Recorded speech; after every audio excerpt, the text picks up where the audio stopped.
यहाँ तहजीब बिकती है, यहाँ फरमान बिकते हैं, जरा तुम दाम तो बोलो, यहाँ ईमान बिकते हैं। रीट परीक्षा ईमान बिकने का सबसे बड़ा सौदा, इस सरकार के ऊपर सबसे बड़ी कालिक, शिक्षा मंत्री डोटासरा के ऊपर सबसे बड़ा प्रश्न चिन्ह। बावजूद इसके सब चुप, सब लोग चुप हैं। एसओजी कड़ियों से कड़ियां जोड़ती जा रही है। बत्तीलाल मीणा जिसको मास्टरमाइंड कहा जा रहा था, अब वो बत्तीलाल मीणा मास्टरमाइंड नहीं है। नए नाम आते जा रहे हैं। 20 लोग गिरफ्तार हो चुके हैं। 10 जिलों के अंदर पेपर आउट हुआ है राजस्थान के। ये तो ऑन रिकॉर्ड है कि 10 जिलों में पेपर आउट हुआ है। ऑफ द रिकॉर्ड कोई बता नहीं रहा कि कहां कहां तक पेपर पहुंच गया। पेपर एक दिन पहले आउट हो गया। अब तो केवल और केवल सरकार से नहीं, केवल कोर्ट से ही उम्मीद है कि वो कोई ना कोई एक ऐसा अच्छा निर्णय देगी जिससे कि छात्रों के भविष्य के साथ में खिलवाड़ ना हो।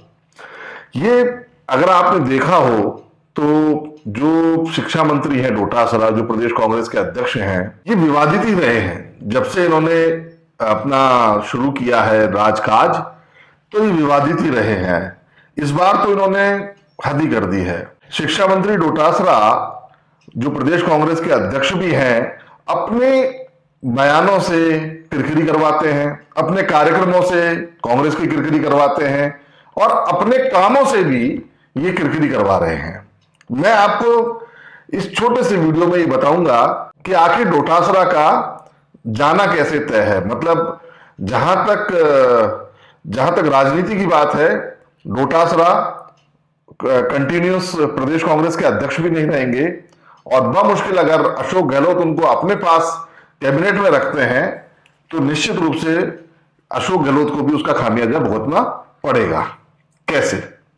देखिए, अभी आपने कुछ दिन पहले एक अंतर्राष्ट्रीय बालिका दिवस के ऊपर डोटासरा जी का एक बयान सुना होगा। हल्ला मच गया। वो कहते हैं, शिक्षा मंत्री मैं विभाग का हूं, आपके विभाग के नाते मेरे पास में ऐसा लगता है कि महिलाएं जो है वो आपस में झगड़ती बहुत हैं, जो टीचर्स हैं, और उनके कारण से प्रिंसिपल को सरदर्द की दवाई लेनी पड़ती है। उनके कारण प्रिंसिपल को सरदर्द की दवाई लेनी पड़ती है, यानी कि महिलाएं सरदर्द का कारण है। महिला शिक्षक जो हैं वो सरदर्द का कारण है प्रिंसिपल्स के लिए। ऐसी बात विभाग के मंत्री कह रहे हैं, उनके पास शिकायत आती है। बहुत अच्छा डोटासरा जी, शिकायत आती होगी, लेकिन जो सार्वजनिक मंच होते हैं वहां से ऐसी बयानबाजी मत कीजिएगा। महिला को ये बीजेपी की जो सुमन शर्मा है, जो कि महिला आयोग की अध्यक्ष रही हैं, उन्होंने ताबड़तोड़ वार कर दिए, आपको मूर्ख बोल दिया, पूरी जगह छप गया। जो भारतीय जनता पार्टी में राष्ट्रीय कार्य समिति में है डॉक्टर अलका गुर्जर, जो पूर्व विधायक भी हैं, उन्होंने भी आपको नसीहत दी है। थोड़ा सा समझिए, थोड़ा सा देखिए आप कर क्या रहे हैं, कैसे बोल रहे हैं, किसको बोल रहे हैं। आपके बहुत सारे चिट्ठे आते रहते हैं। मतलब जैसे कि सबसे पहले आरएस जो भर्ती हुई थी, उसके अंदर आपके 4 रिश्तेदार टॉपर्स से भी ज्यादा नंबर लेकर के आ गए इंटरव्यू में। टॉपर्स से भी ज्यादा, टॉपर्स को 77 नंबर मिले, आपके रिश्तेदारों को 80-80 नंबर मिले। ठीक है, जिसमें तो आप अपनी ईमानदार सरकार की बात करते हैं। उसके बाद में रीट का घोटाला हो गया। इतना बड़ा घोटाला हुआ, आप ये देखिएगा कि सरकार के जू तक नहीं रहेंगी। ये सरकार अब ढीठ सरकार हो चुकी है असल में, क्योंकि मुख्यमंत्री को खुद तो पता है कि 10 जिलों के अंदर पेपर आउट हो गया, 20 लोग गिरफ्तार हो गए, कड़ी से कड़ी जुड़ती जा रही है। किरोड़ीलाल मीणा कह रहे हैं कि लक्ष्मणगढ़ लास्ट में, जब इसके तार लास्ट आप देखोगे ना वायर, तो लक्ष्मणगढ़ में जाकर के मिलेगा। इतना सब करने के बाद में सीबीआई जांच भी नहीं करवा पा रहे, क्योंकि 25 लाख छात्रों के साथ धोखा कर रहे हैं। 25 लाख छात्रों के साथ में आप छोटी छोटी बातों पे तो सीबीआई जांच की सिफारिश कर देते हैं। और इतना बड़ा घोटाला हो गया, पेपर लीक हो गया, आंसर शीट बाहर आ गई, तो भी आपको जो है कम से कम मुख्यमंत्री ने तो इतना तक कह दिया कि साहब रीट परीक्षा दोबारा नहीं होगी। मैं बार बार कह रहा हूं, कोर्ट से आसरा है। हो सकता है कि कोर्ट इस बात को मान ले कि घोटाला हुआ है, पेपर लीक हुआ है, क्योंकि पेपर लीक के सारे दस्तावेज सामने आ गए हैं 10 जिलों में। तीसरी चीज, मैं डोटासरा जी की बात बता रहा हूं आपको सबको। एक तो इन्होंने बयानबाजी ये करते हैं, दूसरा इन्होंने रीट पेपर वाला कर दिया काम, तीसरा आरएएस पक्ष जो परीक्षा हुई थी उसमें अपने मतलब जब तक ये रहेंगे, जब तक जो कहते हैं ना लाभ का पद, तो ये लाभ लेते रहेंगे, कहीं से भी लेते रहेंगे, लाभ लेते रहेंगे। और इनके लाभ छुपते नहीं है, इनके लाभ सामने आ जाते हैं, डोटासरा जी के लाभ सामने आ जाते हैं। आपने देखा होगा जन्मदिन के ऊपर सीएम बनने की कोशिश करी थी इन्होंने, सचिन पायलट बनने की कोशिश करी थी। जहां पर सचिन पायलट का एक पेज का फुल विज्ञापन आया था जन्मदिन के ऊपर, इन्होंने दो दो पेज दिलवाए, बोल बोल के दिलवाए, कह करके दिलवाए, फोन कर करके दिलवाए, भीड़ इकट्ठी करवाई इन्होंने। और एक तरीके से ऐसा लग रहा था कि ये जाट सम्मेलन हो रहा है, ऐसा लग रहा था, क्योंकि जाटों की बहुत ज्यादा अधिकता थी। अब एक और मेरे पास में सर एक लिस्ट है, देखो आप, ये एआईसीसी की, ये एआईसीसी की जो लिस्ट है ये 9 अक्टूबर को निकली हुई है। हालांकि थोड़ा सा 5-6 दिन हो गए, लेकिन इसको गौर से मैंने आज देखा है। अब डोटासरा जी देखिए, गौर से इसको देखने के बाद में मुझे इसमें ये स्टार कैंपेनर की लिस्ट है। स्टार कैंपेनर, अब स्टार कैंपेनर क्या होता है कांग्रेस के अंदर या बीजेपी के अंदर? जो जो स्टार हो, जो तारा हो, चमकता हुआ तारा हो, और जो जिताने की क्षमता रखता हो अपने, वो। तो इसके अंदर पूरी लिस्ट मैंने देखी, और जब भी स्टार कैंपेनर बनते हैं तब वो हल्का हल्का आप देखिएगा, स्टार कैंपेनर जो बनते हैं उसके अंदर उनका हर चीज देखी जाती है कि किसको लिया जाए। राष्ट्रीय नेताओं को लिया जाता है, लोकल लीडर्स वहां के जो प्रभावशाली होते हैं उनको लिया जाता है। इसके अंदर एक नाम आया है पुष्पेंद्र भारद्वाज, 20 नंबर पर नाम है पुष्पेंद्र भारद्वाज। अब मैंने खंगाला इसको कि भाई ये पुष्पेंद्र भारद्वाज का नाम दरियावाद और वहां की कॉन्स्टिट्यूंसी वल्लभ नगर, पुष्पेंद्र भारद्वाज तो जयपुर के हैं, तो इनका वहां पर स्टार प्रचारक कैसे हो गए?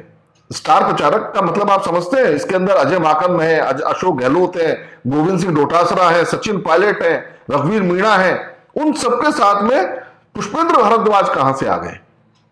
तो आप इसके पीछे जाइए, मैं भी पीछे गया कि यार पुष्पेंद्र भारद्वाज को कैसे ले लिया वहां पर।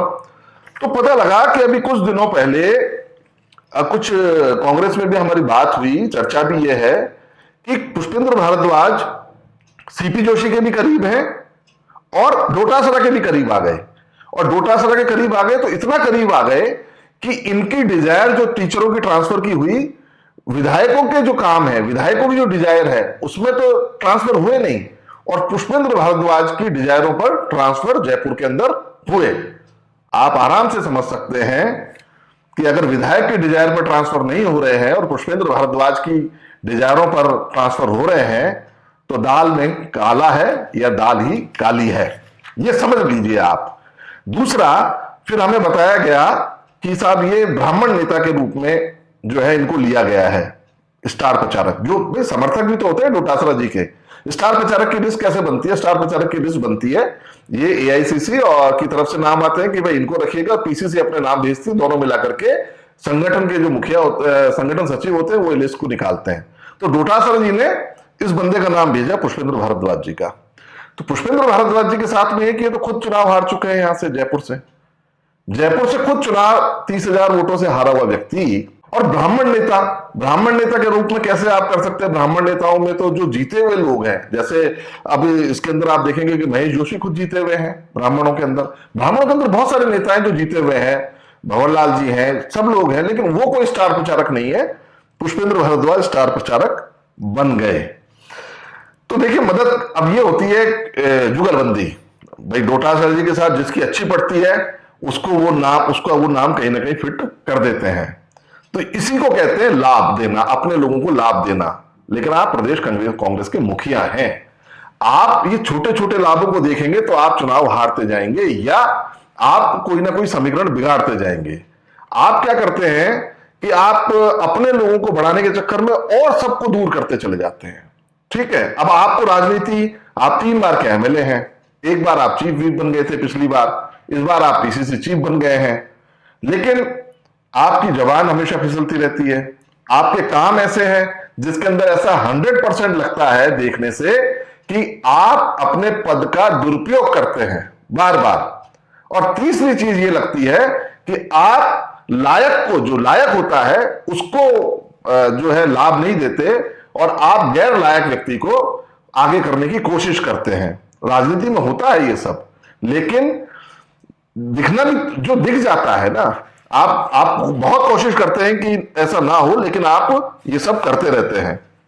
अब आप स्थिति देखिएगा कि मैं वापस रीड पर लेके आ रहा हूं कि पेपर लीक मामले के अंदर अभी तक एसओजी ने जो कार्रवाई की है वो सारे सवाल खड़े तो कर रही है, लेकिन वो अंतिम छोर तक अभी भी एसओजी नहीं पहुंच रही है या पहुंचना नहीं चाहती है।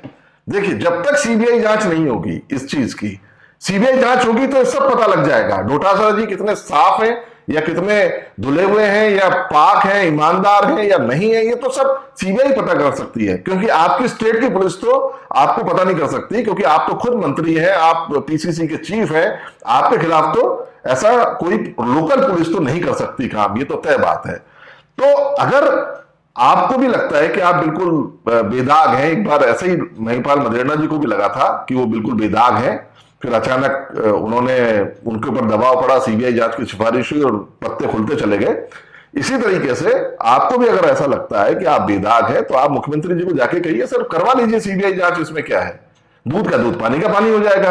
कम से कम 25 लाख लोग जो छात्र हैं वो तो आपको दुआ देंगे कि यार नहीं, मंत्री जी ने सामने आकर के और ये सिफारिश करी। और अगर आप ये सिफारिश नहीं कर रहे हैं तो उन 25 लाख जो विद्यार्थी थे जिन्होंने मन से परीक्षा दी थी, उनके मन में ये संशय रहेगा, संशय नहीं रहेगा, उनके मन में संशय से ज्यादा सवाल खड़ा है, आज भी खड़ा है कि ये जो है पेपर लीक घोटाला हुआ है और इस पेपर लीक घोटाले को छुपाने की ये सरकार कोशिश कर रही है। मंत्रालय में आज इतना ही, कल फिर मुलाकात करेंगे नए मुद्दे के साथ, तब तक के लिए दीजिए इजाजत, नमस्कार।